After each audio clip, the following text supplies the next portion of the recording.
Hausas get killed because Hausas are considered by the Fulanis who are on the jihad as expendable, mostly Hausa Christians. A group like Miyota Allah Kotohore was actually founded specifically to attack the Benue Basin.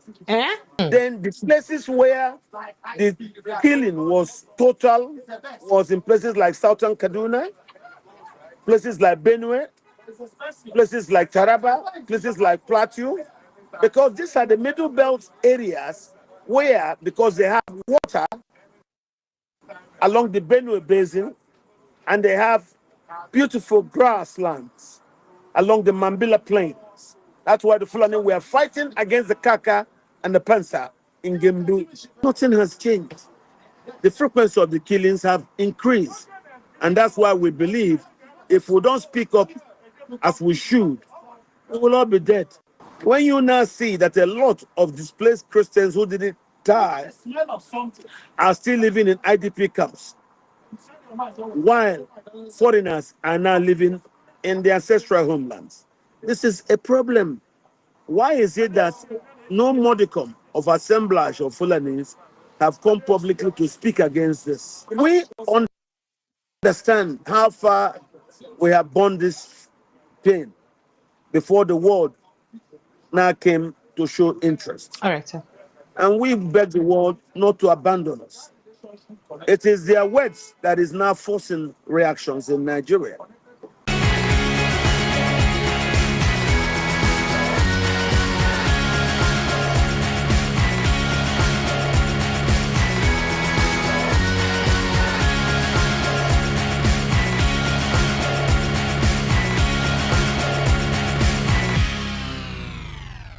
I can tell you something. Commentators will speak in regards to what they know. Some could just make speeches to support some other people. Some also kinds of ignorance. But unfortunately, the international community already have the data. The positions of Tinubu in 2014 is against the Christian genocide. When we saw those Christian genocide, we thought they were actually farmers' headers crisis. I personally, it was when I went to interrogate, I traveled to places like Central African Republic. I traveled to Mali, Central Mali. I went to Burkina Faso. I went to Chad. I even went to Ghana. And that's why I came back to report on Channels Television that there is nothing like a farmers' headers crisis. That there is a properly oiled killing machine intended towards grabbing land from indigenous people. So if you hear people talk, they could just be talking to propagate what they have been begged to say. They're not talking out of knowledge. We in Nigerians who feel the pain, we are crying. Today, the Nigerian government, Hausas get killed because Hausas are considered by the Fulanis who are on the jihad as expendable. Don't forget, in the core Hausa states of Katsina, Zamfara, Sokoto, and Kano, Hausas number up to 90 to 95%. Fulanis are very few of the indigenous persons. But now that the Fulani are looking for land, we in Nigerians who feel the pain, we are crying. Hausas get killed because Hausas are considered by the Fulanis who are on the jihad as expendable. Don't forget, in the core Hausa states of Katsina, Zamfara, Sokoto, and Kano, Hausas number up to 90 to 95%. Fulanis are very few of the indigenous persons. But now that the Fulani are looking for land, they attack Hausas, try to take over their land, mostly Hausa Christians. Hausa Christians in places like Dusima, in places like Malumpashi, Hausa Christians in Kankara, in Basari, and even Hausa Christians in Anka.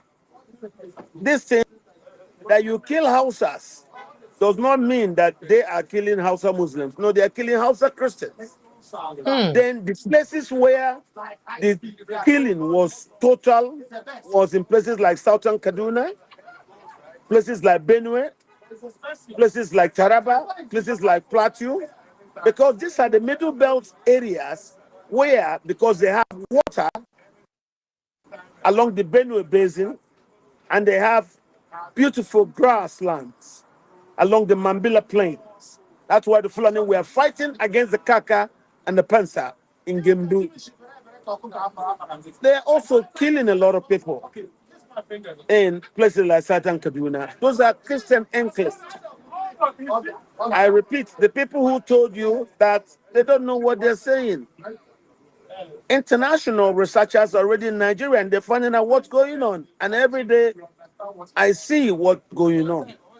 This problem didn't start today. Say what they say, don't know nothing. And anybody who tell you only houses are being killed, they don't even know what's going on.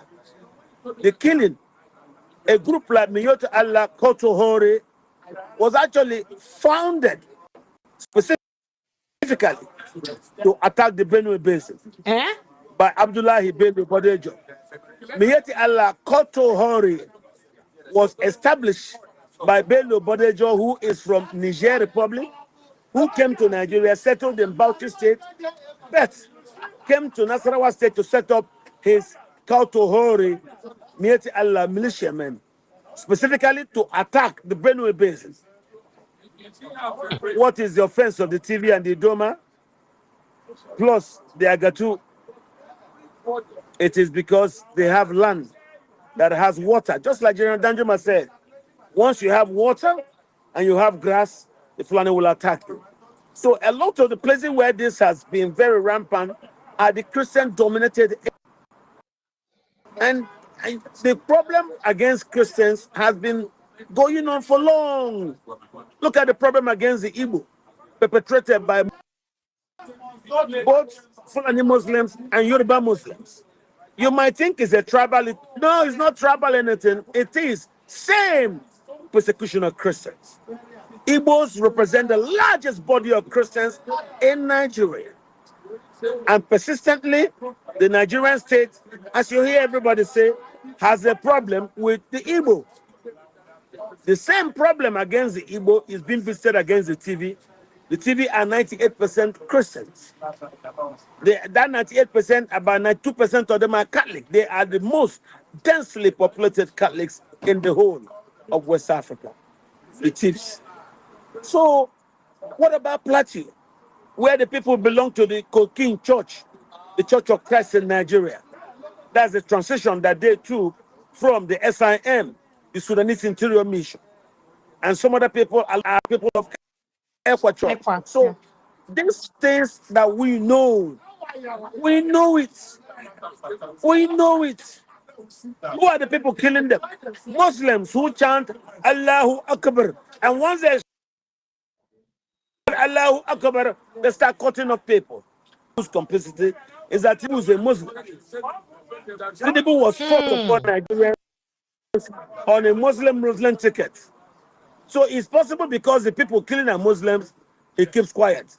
For the Muslims to continue to kill so that they can turn everywhere into an Islamic state. Listen to me.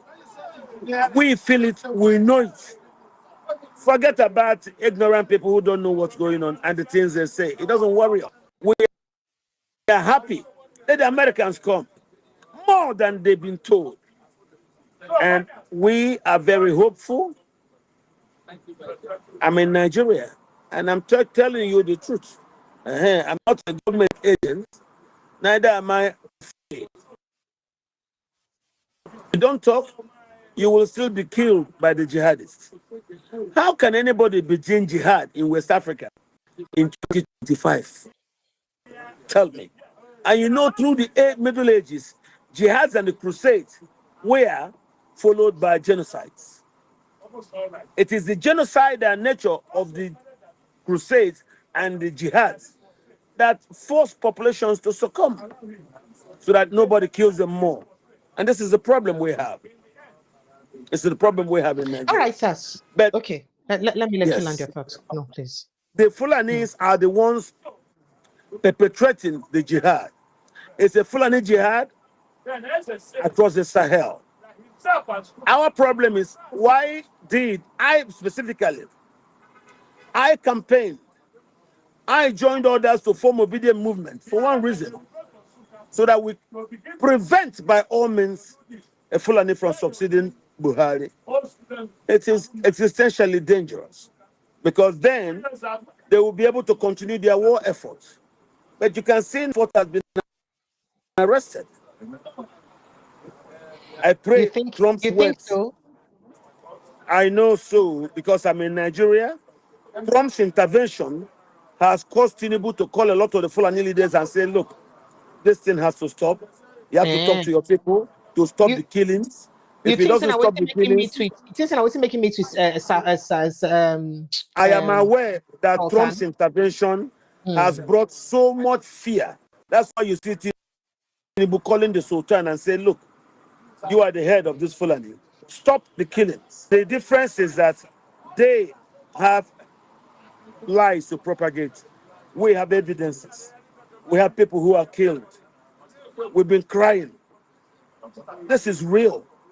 So we are happy now that the international community are not paying attention to the killings. Don't forget, the international community have intelligence gathering assets all over Nigeria.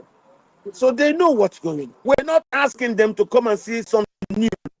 No, we're telling them that this thing that is going on has to stop. The majority of people in the north want the Americans to come, because the people being killed majorly are in the north. So you're talking about the Fulanis, the Muslims in the far north. What about the Christians in the middle belt? What about even the Hausas who are being killed, Hausa Christians?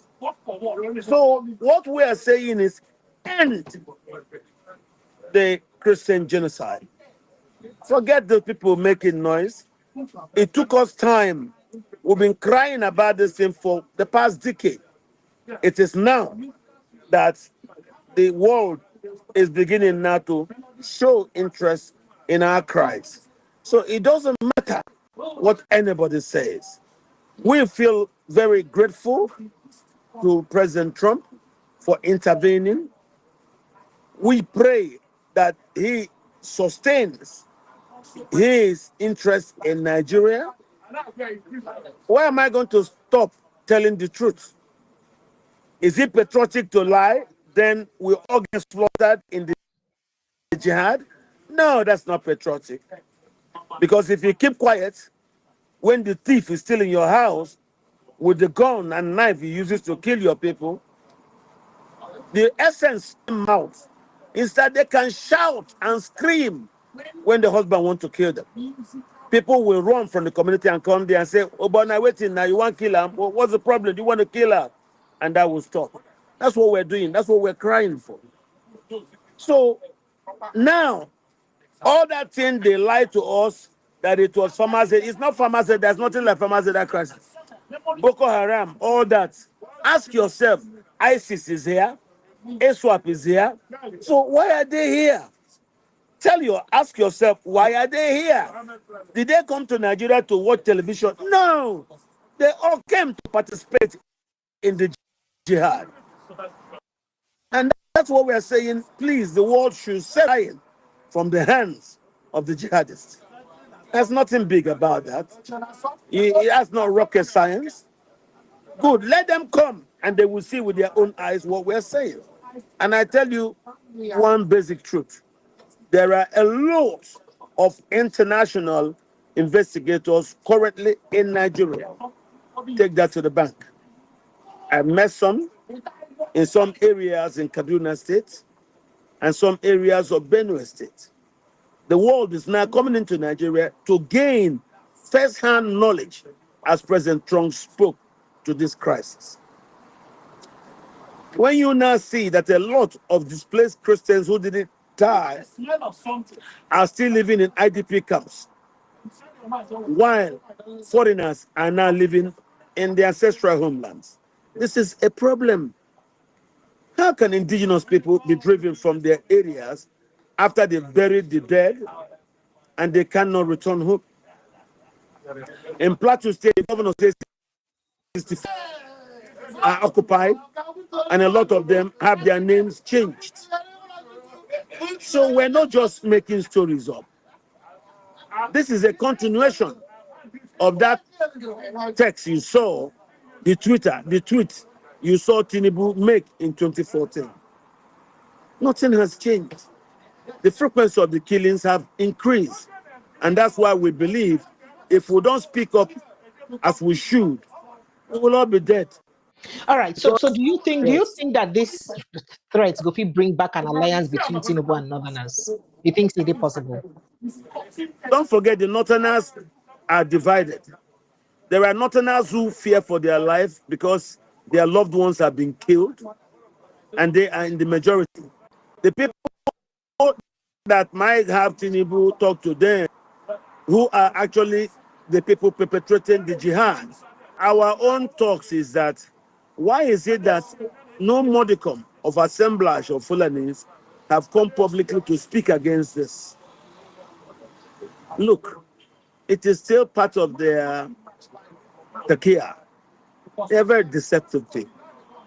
And when an entire group are silent while their members embark on ethnic cleansings in a strategy to seize land, you've seen the tapes with the Governor Bala Mohammed said they are making efforts to bring up Fulanis from the world into Nigeria.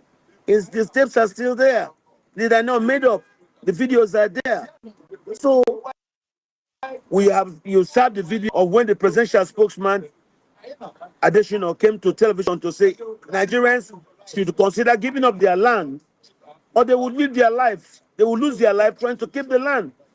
I don't make this up. These are things that are caught on video. So we understand how far we have borne this pain before the world now came to show interest. All right, sir. And we beg the world not to abandon us. It is their words that is now forcing reactions in Nigeria. Nigeria is my country, and I love my country. But it is a bad thing for people to be dying every day. Why should Nigeria be home to about 80% of Christian killings across the world?